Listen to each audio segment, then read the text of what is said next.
밤 늦은 시각까지 불이 꺼지지 않는 서울의 야경입니다. 경제개발협력기구 OECD 통계에 따르면요, 우리나라 직장인의 연간 근로시간은 2012년 기준으로 2092시간인데요. OECD 국가 평균 1705시간에 비해서 400시간 정도가 많습니다. 그리고 조사 대상에서는 빠졌지만 새벽부터 늦은 밤까지 일하는 수많은 자영업자들까지 감안을 한다면 한국인의 실제 노동시간은 훨씬 더 길 것이라는 추정도 가능합니다. 이렇게 근무 시간이 길다 보니 자연스레 야근까지 하는 경우도 많겠죠.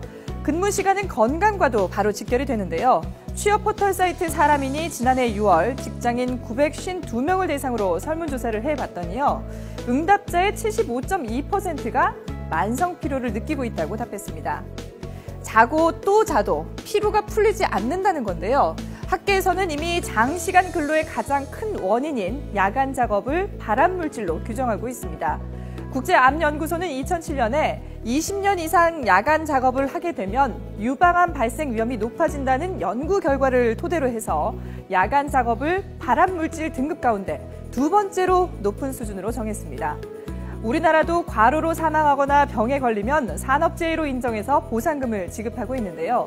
고용노동부는 지난해 7월 1일부터 과로와 질병의 연관성에 대해서 다소 완화된 기준을 적용하고 있습니다.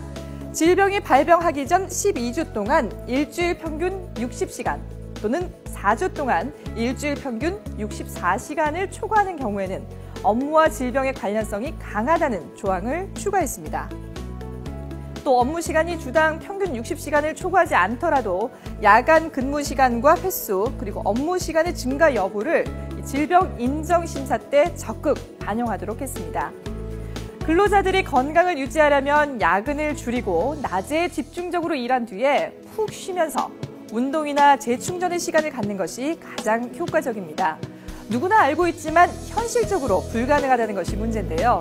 근로자의 휴식과 건강관리는 어느 누구도 침해할 수 없는 고유의 권리라고 인식하는 사회적 분위기가 마련돼야 할 것 같습니다.